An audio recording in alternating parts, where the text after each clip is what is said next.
Right then, this is a quick walk around video for quite a remarkable CR-V actually. It's a 2.2 EX diesel. It's a manual car, 63 plates, but it's covered just 38,000 miles from new. Real one-off this one. Lovely service history attached to the car, and it is in absolutely beautiful condition. Finished in this really lovely urban titanium, which looks far better in the flesh than it ever does in the photographs or my videos. But I'll go around the car for you. Front of the car, very clean indeed. Lights and lenses completely clear and intact, so cracks or condensation there. Bonnet of the car, I can't see a stone chip anywhere, incredibly clean. Down to the near side, passenger side first, down the flanks, no car parking dinks, nothing at all there. Near side front alloy, absolutely unblemished. Main panel work, beautiful. Same with the near side rear alloy, fantastic. Bumper corners unmarked. Likewise, tailgate and entry points going in as well. There's scuffs on the plastics there. And off side of the car, driver side, again, it's absolutely mirror smooth. Off side rear alloy, continues the theme, unmarked. Main panel work is absolutely beautiful. Same goes for the final alloy, again it's in super condition. For a car that is now 12 years old, regardless of the mileage, that is probably the best you're going to see in the marketplace. Coming to the back of the car now, absolutely enormous boots on the CR-Vs. These are family cars, so they're regularly used and sometimes used quite hard. But this one looks almost like new in the back. It's incredibly clean. It's also got the load line fitted the fabric one, which has obviously protected the area underneath.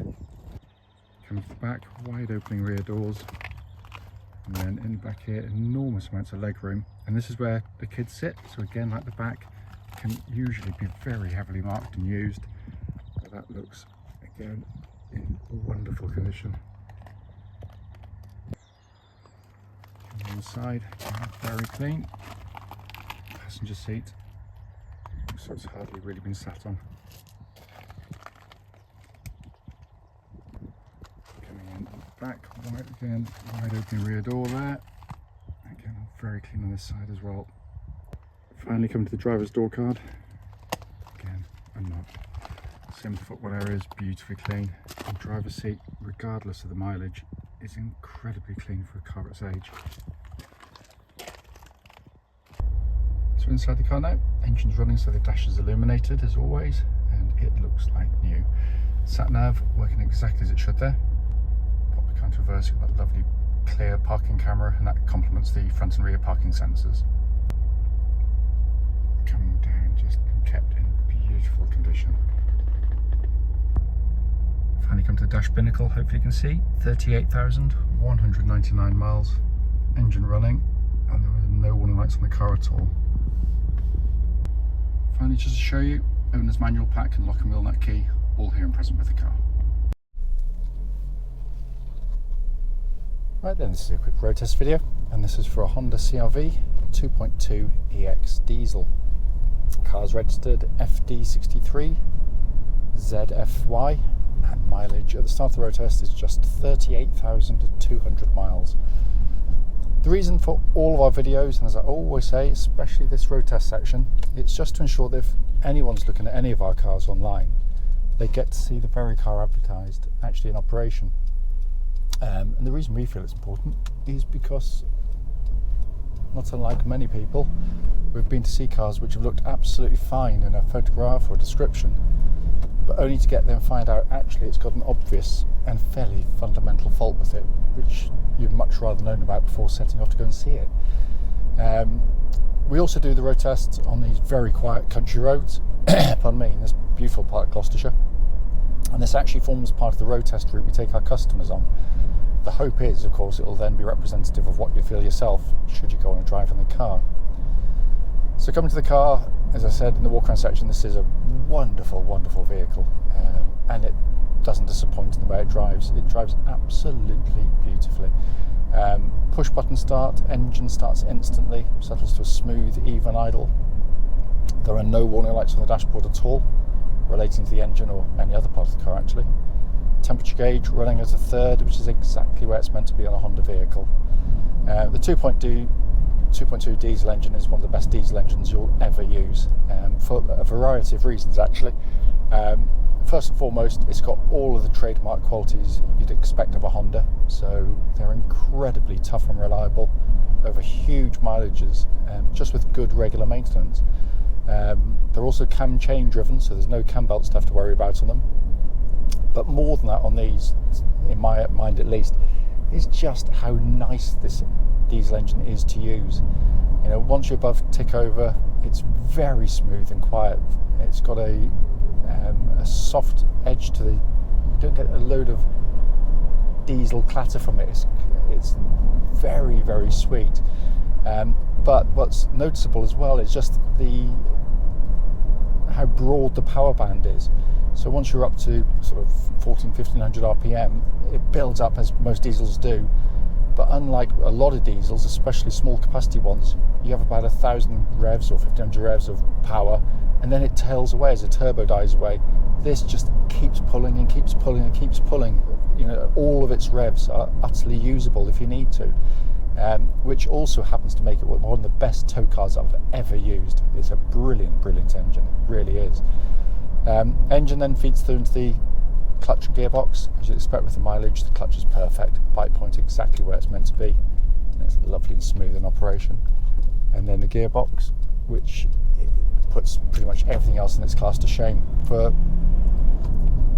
all the right reasons. First and foremost, the positioning of the gear lever. Daft as it sounds, you know, it's still in this day and age you find gear levers kind of down here where people are sort of, you've got to dislocate your shoulder to get the thing into gear. It sprouts out of the dashboard in exactly the right angle, so when you're changing gear, it's a natural movement of your arm. But you've also got an incredibly slick, short throw to the gear change.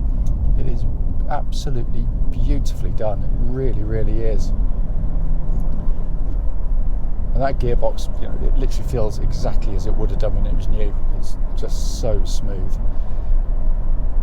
Coming on to the steering and chassis of the car, first and foremost, steering tracks nice and straight. There's no vibrations at this speed or any speed actually up to the legal limit. But the CR-V is always driven well, and you don't believe some of the motoring press where they say, oh, they're a bit boring, they're this, they're that, the other. No, the genius is actually in what it can achieve. It's got a really comfortable, compliant ride for those that just prioritise comfort over everything. It's very well judged. But it also manages to sweep through corners in a completely unflustered manner. It is brilliant, because normally to be able to get a ride as comfortable as this, you have to have very soft suspension, which means they bounce around. Or if you go for something that can get through corners as nicely as this one does, you have to go for something much stiffer, and that means you end up with a very brittle, hard ride. But this manages to achieve it all superbly, and also no clonks, no rattles, nothing from underneath the vehicle at all literally as tight as a drum. And the brakes they're nice and powerful, but what I'm looking for when I apply the brakes, especially the first, as soon as you press it, if any kind of pulsing or vibrations come back through the brake pedal, and there's nothing at all. It's all absolutely spot on. Then we come to the interior.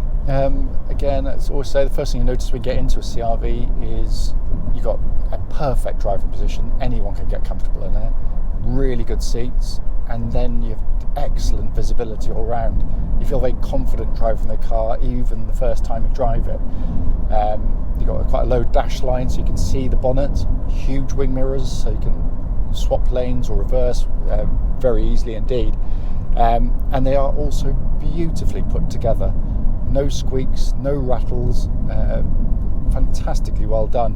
And Honda don't go for showy. They don't go for kind of lots of squidgy soft plastics to make you feel nice. They go for something that's designed to withstand good hard family use for decades, and that's what these are designed for. So yeah, there are some soft touch plastics, but then there's some harder stuff, but they are resilient to day-to-day wear and tear, better than most. Also, when you've been in the car for a day or two, you've mastered it. It's really, really simple, even though it's a very, very well equipped car. all very easy to use. Sat nav, one of the nicest and easiest you'll ever come across, with DAB radio and hands-free telephone. Down below that, you've got a dual zone climate control system, so you can have different temperatures on either side, and that pumps out lovely cold air. Likewise, heated seats, all working perfectly. Everything on a Honda, you twist, press or otherwise, you're met with a really lovely high quality actuation to all of the controls. It is really very well engineered in every sense. And then directly in front of me, dash binnacle, simple white on black dials, simple, easy to use, read rather.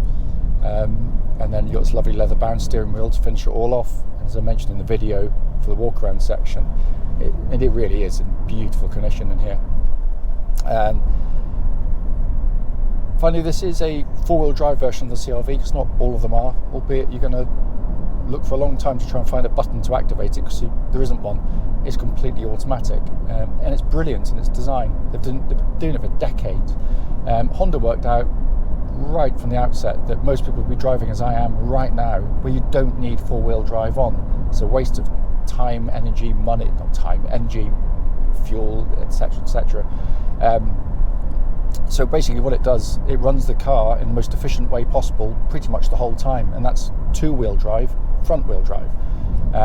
Should it need to go into four-wheel drive, if you were to pull away on a bit of ice or mud or something like that, as soon as the front wheels start to lose grip via the traction control system, which reacts far more quickly than you ever could yourself, it brings in the rear wheels to give you four-wheel drive.